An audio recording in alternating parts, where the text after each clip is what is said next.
Politic friends. An author and journalist was among at least a few people who stumbled upon a very strange discovery yesterday about how the Trump administration went about calculating which countries should be hit with what reciprocal tariffs. It's so simple that it seemed improbable that they would have done it this way. But I think initially my reaction was just like, no way. And then it was like, oh yes, way, of course. I'll show you the math trade experts say is so crude and misleading. The ones we spoke to all had the same reaction. The way they calculated this just simply doesn't make any sense. I'm surprised that they actually had a formula. It seemed like the tariffs were sort of random and plucked from air, and it wasn't clear what criteria one was going to use. China. It was a big day for Trump. Liberation Day. The announcement of universal and reciprocal tariffs against almost every single country on Earth. And the key prop of the afternoon was this chart. It's very windy out here. We didn't want to bring out the big charts because it had no chance of standing. That giant board was page one of a list of new reciprocal tariffs against more than 180 countries, which is almost all of them. And you can't make it out so far away, but if I show you the original image that board was made from, you can see the second column corresponding to each country is labeled in fine print, tariffs charged to the USA. And then in even finer print, including currency manipulation and trade barriers.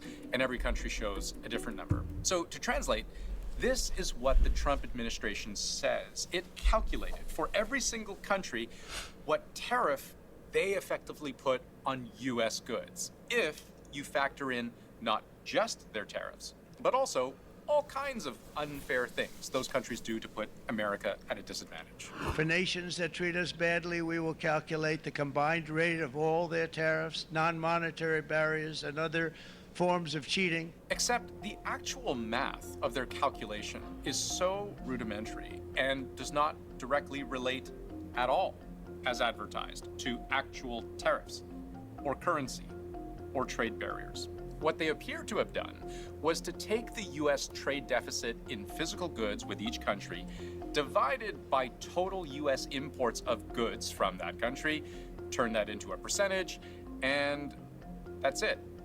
That's what they misleadingly call tariffs charged to the USA. And if I actually do the math for you, you'll see why this doesn't make any sense. Take China. We can find from government figures what the US trade deficit with them was last year, and that's $295.4 billion. If you divide that number by total US imports from China that same year, that's $438.9 billion. One number divided by the other, and what you get is 67.3%. And sure enough, this is the tariff the Trump White House accuses China of charging. Problem is, this number is clearly not derived at all from any tariff China charges. The fact that we know now that it was a simple... Are you gonna buy the dip today as well? I haven't bought yet. Now, But I manually checked all 180. I said yesterday, I think it's gonna go down even Took more. me about 3 But hours, and every single tariff. it doesn't matter really if you buy now Same way. or if The you White buy in House the month. would eventually publish this explanation That much. where they show a more complicated looking formula, except we can break this down too. And this might be a bit much, but for transparency, let's dive right in. The effective tariff rate, that's this series of symbols and letters on the left.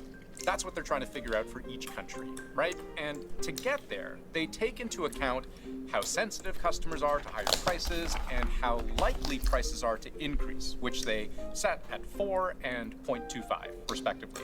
But multiply them, and they effectively cancel each other out to equal simply 1. And we know that multiplying anything by 1 does nothing. So clean that up, and you're left with something a lot more straightforward, where X is defined as total goods exports, M is total goods imports.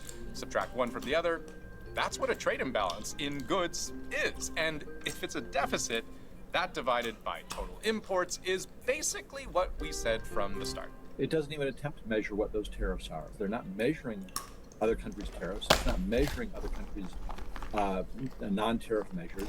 It's not even measuring currency manipulation. It's just taking the trade deficit as an ipso facto reflection of those things.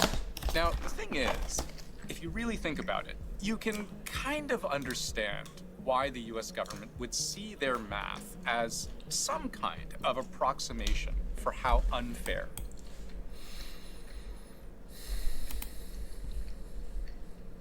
Why don't we want to live in Sweden? So now that we're doing our home search around the world, a lot of you guys have been asking us, why don't you just stay in Sweden? What's wrong with Sweden? And today we wanted to address that question once and for all. Everything that's wrong with Sweden. No. If you haven't seen us before, we're Oscar and Dan. We're looking for somewhere around the world to live. We both grew up sort of in Sweden. Oscar spent his whole childhood there. Yep. I lived there from 9 to 19. So although now that we're almost 30 in a few years, that's not a huge portion of my life. I still feel very Swedish because those are very formative years. Yep. The question everyone wants to know is, why don't we just settle down in Sweden? Our families are there. It would make life so easy. Yeah. We know what it's like. We could integrate well. We have friends there. Yeah. But still, we absolutely do not want to live in Sweden if we have a choice. Today we're going to get into all those reasons why, and to just give some context here, for the past 10 years basically that we've been together, we have lived a very nomadic lifestyle. So we've been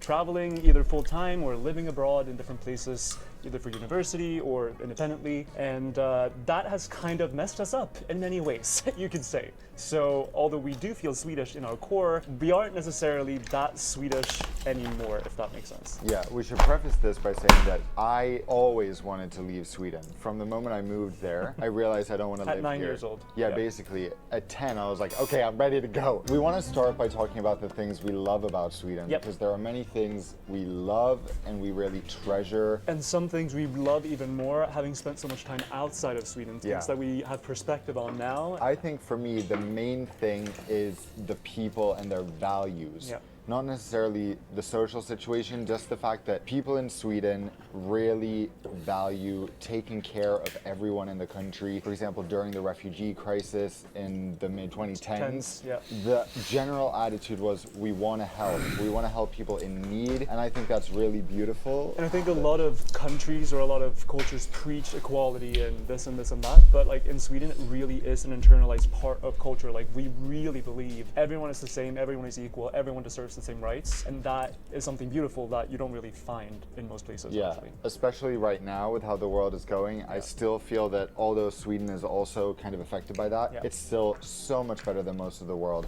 And that sort of ties into another thing we really appreciate, which is that there's so much trust from us, from all of society, toward politicians, toward any elected official, or anyone in any job. The level of corruption in Sweden is truly one of the lowest in the world. It makes us so delusional about the rest of the world. Right. That's the thing, as like a Swedish traveler, you're so gullible so much of the time because like you believe that everyone around you has the best of intentions always, because that's how we grew up thinking about other people, you know? Thank you, Swedish politicians in Sweden, for being just a very trustworthy place where people do their job and don't just think selfishly.